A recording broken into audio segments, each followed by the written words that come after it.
9वें chapter जिसके शीर्षक का नाम है अविन्यो। तो इस चैप्टर के पिछले वीडियो में हम आपको क्वेश्चन नंबर 5 तक सारे क्वेश्चन कंप्लीट करा चुके थे, सारे क्वेश्चन का उत्तर बता चुके थे। तो इस वीडियो में हम लोग क्वेश्चन नंबर 6 से आगे बढ़ेंगे और जितने सारे भी क्वेश्चन बचे हुए हैं उन सारे क्वेश्चन को हम लोग इस वीडियो में देखेंगे। तो सबसे पहले यदि आप पिछला वीडियो नहीं देखे हैं तो डिस्क्रिप्शन में हम उसका लिंक दे देंगे, या फिर आप चैनल के प्लेलिस्ट में जा करके भी आप वो वीडियो देख लीजिए। चलिए 6ठा नंबर क्वेश्चन से हम लोग शुरू करते हैं। तो आप जल्दी से वीडियो को लाइक कर दीजिए, चैनल को सब्सक्राइब कर लीजिए ताकि इस आगे के सभी वीडियो का नोटिफिकेशन आपको मिल सके। तो देखिए 6ठा नंबर क्वेश्चन कहता है कि लेखक अविन्यो क्या साथ लेकर गए थे, वहां कितने दिनों तक रहे, लेखक की उपलब्धि क्या रही, इसके बारे में बताना है। मतलब लेखक जब अविन्यो गए थे तो वह क्या लेकर गए थे और वहां कितने दिनों तक रहे। तो देखिए लेखक अविन्यो अपने साथ हिंदी का टाइपराइटर लेकर के गए थे, उसके अलावा 3-4 पुस्तकें और कुछ संगीत के टेप्स लेकर गए थे। ठीक है, आपसे एग्जाम में पूछेगा कि लेखक अविन्यो अपने साथ क्या लेकर गए थे, तो आपको बताना है कि वह वहाँ हिंदी के टाइपराइटर, 3-4 पुस्तकें और कुछ संगीत के टेप्स लेकर गए थे और वहाँ वे 19 दिन 24 अक्टूबर से 10 नवंबर 1994 की दोपहर तक रहे। ध्यान रखिएगा, लेखक अविन्यो 19 दिन कहने का मतलब 24 अक्टूबर से लेकर के 10 नवंबर 1994 की दोपहर तक रहे। कुल 19 दिनों में वहां रहकर उन्होंने 35 कविताएं और 27 गद्य की रचना की। मतलब कुल 19 दिनों में ही वहां मतलब अविन्यो में लेखक ने 35 कविताएं और 27 गद्य की रचना की। चलिए क्वेश्चन नंबर 7वां देखेंगे। प्रतीक्षा करते हैं पत्थर शीर्षक कविता में कवि क्यों और कैसे पत्थर का मानवीकरण करता है। ध्यान रखिएगा, प्रतीक्षा करते हैं पत्थर शीर्षक कविता में कवि क्यों और कैसे पत्थर का मानवीकरण करता है। तो देखिए इसका उत्तर होगा कि कवि महोदय का एकांतवास मौन में विश्वास रखने वाले संप्रदाय के स्थान में था। उनके ऊपर भी मौन साधना का प्रभाव हुआ। वे एकाएक मौन रूप में प्रतीक्षा कर रहे पत्थर को भी मानवीकरण कर डाला। ठीक है, इस क्वेश्चन को आप ध्यान से समझिएगा, दोबारा समझिएगा कि कवि महोदय का एकांतवास मौन में विश्वास रखने वाले संप्रदाय के स्थान में था। ठीक है, मतलब जहां मौन में विश्वास रखा जाता था वैसे संप्रदाय में कवि महोदय का एकांतवास होता था। उनके ऊपर भी मौन साधना का प्रभाव हुआ। वे एकाएक मौन रूप से प्रतीक्षा कर रहे पत्थर को भी मानवीकरण कर डाला। चलिए क्वेश्चन नंबर 8वां देखेंगे। अविन्यो के प्रति लेखक कैसे अपना सम्मान प्रदर्शित करते हैं। अविन्यो के प्रति लेखक कैसे अपना सम्मान प्रदर्शित करते हैं। तो देखिए इसका उत्तर होगा कि वे सुंदर, निविड़, सघन, सुनसान दिन और रातें थी। ठीक है, सुंदर, निविड़, सघन, सुनसान दिन और रातें थी, भय, पवित्रता और आसक्ति से भरी हुई थी। यह पुस्तक उन सबकी स्मृति का दस्तावेज है। अविन्यो को उसी के मठ में रहकर लिखी गई और वहां लेखक ने जो पाया उसके लिए गहरी कृतज्ञता उनके मन में है। मतलब जो यह चैप्टर आप लिख रहे हैं अविन्यो, यह चैप्टर भी वहीं रहकर मतलब अविन्यो में ही रहकर यह चैप्टर भी लिखा गया है। तो यही कहता है कि अविन्यो के प्रति लेखक कैसे अपना सम्मान प्रदर्शित करते हैं। तो कहने का मतलब कि वह वहां गए, 19 दिनों में वह बहुत सारी कविताएं और गद्य की रचना की। तो कुल मिलाकर के लेखक अविन्यो के प्रति अपना सम्मान प्रदर्शित करते हैं, वो भी अपना सम्मान वह उच्च तरीके से प्रदर्शित करते हैं। चलिए 9वां नंबर क्वेश्चन है। मनुष्य जीवन से पत्थर की क्या समानता और विषमता है। मनुष्य जीवन से पत्थर की क्या समानता और विषमता है। तो देखिए मानवीय जीवन में सुख और दुख के समय व्यतीत होते हैं। जीवन परिवर्तनशील पथ पर अग्रसर होता है। मानव उतार चढ़ाव देखता है। पत्थर भी मानव की तरह परिवर्तनशील समय का सामना करता है। यहाँ पर लेखक मानव के बारे में कहते हैं कि वह सुख और दुख के समय व्यतीत होते हैं। जीवन परिवर्तनशील पथ पर अग्रसर होता है। मानव उतार चढ़ाव देखता है और पत्थर भी मानव की तरह परिवर्तनशील समय का सामना करता है। पत्थर भी शीत और ताप दोनों का सानिध्य पाता है। मानव अपनी प्राचीन गाथा को गाता है तो पत्थर भी प्राचीनता को अपने में सहेजे रहता है।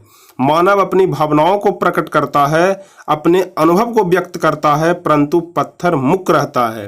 कहने का मतलब जब मानव को कोई भी दुख होता है, तकलीफ होता है, पीड़ा होता है तो वह अपनी भावनाओं को प्रकट करता है, अपने अनुभव को दूसरों के सामने व्यक्त करता है, लेकिन जो पत्थर है वह मूक रहता है। मूक कहने का मतलब कि शांत रहता है, हर स्थिति से गुजरते हुए अभिव्यक्त नहीं करता है। मनुष्य की कविता में शब्द होते हैं लेकिन पत्थर निशब्द कविता रचता है। मनुष्य झुककर नमन करता है लेकिन पत्थर बिना माथा झुकाए प्रार्थना करता है। यह जितने सारे भी बात लिखे हुए हैं सभी लेखक के द्वारा कहा गया है इसी चैप्टर में। इस प्रकार मनुष्य जीवन से पत्थरों की समानता और विषमता दोनों है। यहाँ पर लेखक पत्थर और मनुष्य के बीच समानता और विषमता को व्यक्त करते हैं। 9वां नंबर क्वेश्चन यहाँ पर कंप्लीट हो गया। अब हम लोग देखेंगे 10वां नंबर क्वेश्चन। इस कविता से आप क्या सीखते हैं? यह जो कविता है लेखक का अभिनयो, इस कविता से आप क्या सीखते हैं? तो देखिए, इस कविता से हम लोग सीखते हैं कि हमारे लक्ष्य के प्रति मौन रहकर कर्म करना चाहिए। जो भी हमारा लक्ष्य है, जो भी हम अपने मन में ठाने हुए हैं कि हमें यह चीज़ करना है, तो उसे हमें मौन रहकर पूरा करना चाहिए। ऐसा नहीं कि संसार में सभी लोगों को बताते चलना चाहिए कि हम ये करने वाले हैं। इसलिए आप सभी लोगों को मौन रहकर अपने लक्ष्य की प्राप्ति करना चाहिए। अनेक प्रकार के झंझावतों को सहन करते हुए लक्ष्य को प्राप्त करना चाहिए। देखिए, जब आप किसी भी प्रकार का लक्ष्य प्राप्त करते हैं तो आपके सामने बहुत सारी कठिनाइयां आती है। उन सभी को पार करते हुए, उन सभी को तोड़ते हुए आपको लक्ष्य तक पहुंचना पड़ता है। तो इसी बात को यहाँ पर लेखक कहते हैं और इस कविता से भी हमें इसी चीज की सीख मिलती है। चलिए क्वेश्चन नंबर 11 देखेंगे। नदी के तट पर बैठे हुए लेखक को क्या अनुभव होता है? जब लेखक नदी के तट पर बैठे होते हैं तब उनको क्या अनुभव होता है? तो इसका जवाब होगा कि नदी के तट पर बैठे हुए लेखक को लगता है कि जल स्थिर है और तट ही बह रहा है। मतलब जब लेखक नदी के तट पर बैठे होते हैं तब उनको लगता है कि नदी में जल प्रवाहित नहीं हो रहा है बल्कि नदी ही प्रवाहित हो रहा है और जल स्थिर है। ठीक है, उन्हें अनुभव हो रहा है कि वे नदी के साथ बह रहे हैं। नदी के पास रहने से लगता है कि स्वयं नदी हो गए हैं, स्वयं में नदी की झलक देखते हैं। ठीक है, अगर आपसे एग्जाम में क्वेश्चन पूछता है कि नदी के तट पर बैठे हुए लेखक को क्या अनुभव होता है, तो आपको बतलाना है कि नदी के तट पर बैठे हुए लेखक को लगता है कि जल स्थिर हो गया है और तट ही बह रहा है। उन्हें अनुभव हो रहा है कि वे नदी के साथ बह रहे हैं। मतलब जल जो है वो नदी में प्रवाहित नहीं हो रहा है बल्कि नदी ही जल में प्रवाहित हो रहा है, ऐसा लेखक को अनुभव होता है। नदी के पास रहने से लगता है कि स्वयं नदी हो गए हैं, स्वयं में नदी की झलक देखते हैं। चलिए क्वेश्चन नंबर 12 है कि नदी तट पर लेखक को किसकी याद आती है और क्यों? नदी तट पर लेखक को किसकी याद आती है और क्यों वह याद आती है? तो देखिए, इसका आंसर होगा कि नदी तट पर लेखक को विनोद कुमार शुक्ल की एक कविता याद आती है। ठीक है, नदी के तट पर जब लेखक बैठे रहते हैं तो उनको विनोद कुमार शुक्ल की एक कविता याद आती है, क्योंकि लेखक नदी तट पर बैठकर अनुभव करते हैं कि वे स्वयं नदी हो गए हैं। ठीक है, वह अनुभव करते हैं अपने मन में कि वह स्वयं नदी हो गए हैं, इसलिए उनको विनोद कुमार शुक्ल की एक कविता याद आती है। इसी बात की पुष्टि करते हुए शुक्ल जी ने नदी चेहरा लोगों से मिलने जाने की बात कहते हैं। मतलब विनोद कुमार शुक्ल जी की कोई कविता है जिसमें लिखा गया है नदी चेहरा लोगों, उससे ही मिलने जाने की बात कहते हैं। उनकी रचना लेखक को प्रासंगिक लगी, अतः लेखक को शुक्ल की कविता याद आ जाती है। शुक्ल कहने का मतलब विनोद कुमार शुक्ल की कविता याद आ जाती है। चलिए क्वेश्चन नंबर 13 देखेंगे। नदी और कविता में लेखक क्या समानता पाता है? नदी और कविता में लेखक क्या समानता पाता है? तो जिस प्रकार नदी सदियों से हमारे साथ रही है, उसी प्रकार कविता भी मानव जीवन संगनी रही है। ठीक है, यहाँ पर लेखक कहते हैं कि जिस प्रकार नदी सदियों से हमारे साथ रही, उसी प्रकार कविता भी मानव की जीवन संगनी रही है। नदी में विभिन्न जगहों से जल आकर मिलते हैं और वह प्रवाहित होकर सागर में समाहित होते रहते हैं। मतलब नदी में बहुत जगह से जल आते हैं और वह सभी जल एक साथ मिलकर के सागर में प्रवाहित हो जाते हैं। हर दिन सागर में समाहित होने के बावजूद उसमें जल का टोटा नहीं पड़ता। कहने का मतलब कि जितने सारे भी जल होते हैं वह सभी समुद्र में जाकर के प्रवाहित हो जाते हैं, फिर भी समुद्र में टोटा नहीं पड़ता, मतलब उफान नहीं आता, उस समुद्र का पानी कभी नहीं भरता है। कविता में भी विभिन्न विडंबनाएं, शब्द भंगिमाओं, जीवन छवियों और प्रतीतियों आकर मिलती है और तदाकार होती रहती है। जैसे नदी जल रिक्त नहीं होती वैसे ही कविता शब्द रिक्त नहीं होती।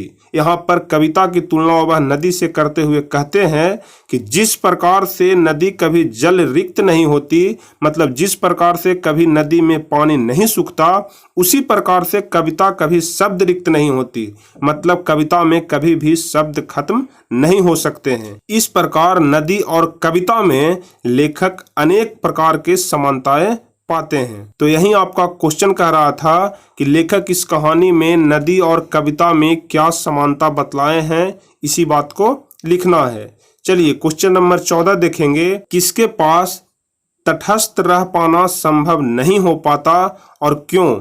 ठीक है, किसके पास तटस्थ रह पाना संभव नहीं हो पाता और क्यों संभव नहीं हो पाता, तो इसी के बारे में लिखना है। तो देखिए इसका उत्तर होगा कि नदी और कविता के पास रहकर तटस्थ रह पाना संभव नहीं है। मतलब यदि आप नदी या कविता दोनों में से किसी के भी पास हैं तो आप तटस्थ नहीं रह सकते हैं। नदी किसी को अनदेखा नहीं करती और वह सबको भिगोती है। ठीक है, यहाँ पर लेखक कहते हैं कि नदी किसी को भी अनदेखा नहीं करती, मतलब नदी में जो भी जाता है वह सभी को भिगाती है, अपने साथ करती है। कविता में भी न जाने कहां से कैसी कैसी बिंबमालाएं, शब्द भंगिमाएं, जीवन छवियां और प्रतीतियां आकर मिलती और तदाकार होती रहती है। ठीक है, यहाँ पर लेखक कहते हैं कि कविता में भी न जाने कहां से कैसी कैसी बिंबमालाएं, शब्द भंगिमाएं, जीवन छवियां और प्रतीतियां आकर मिलती और तदाकार होती रहती है। हम इसकी अभिभूति से बच नहीं सकते। ठीक है, यहाँ पर लेखक कहते हैं कि जिस प्रकार से कविता में बहुत प्रकार की बिंबमालाएं, शब्द भंगिनियां, जीवन छवियां और प्रतीतियां आकर मिलती और तदाचार होती रहती है, हम उसी प्रकार से हम इसकी अभिभूति से बच नहीं सकते। तो चलिए क्वेश्चन नंबर 14 का भी आंसर आपको हो गया। इसके बाद आपके बुक में कुछ भाषा की बात दिया हुआ है, जो कि शब्दार्थ है, जो कि आपके बुक में दिया हुआ है, इसे आप याद कर सकते हैं। तो यहीं पर आपका यह चैप्टर समाप्त हो जाता है। इसके बाद हम लोग अगले वीडियो में इस चैप्टर से संबंधित सारे ऑब्जेक्टिव क्वेश्चन को देखेंगे। तो चलिए हम अगले वीडियो में सारे ऑब्जेक्टिव क्वेश्चन हम आपको बतलाएंगे। तो चलिए फिर हम आपसे मिलेंगे अगले वीडियो में, और हम आपको बता दें कि अगले वीडियो आपको कैसे मिलेगी। इसके लिए आपको चैनल को सब्सक्राइब करके बेल आइकन दबाना पड़ेगा, जिससे कि आपको अगले वीडियो का नोटिफिकेशन मिल सके। तो चलिए चैनल को सब्सक्राइब कर लीजिए और बेल आइकन दबा दीजिए। फिर हम मिलेंगे आपसे अगले वीडियो में। तब तक के लिए जय हिंद, धन्यवाद।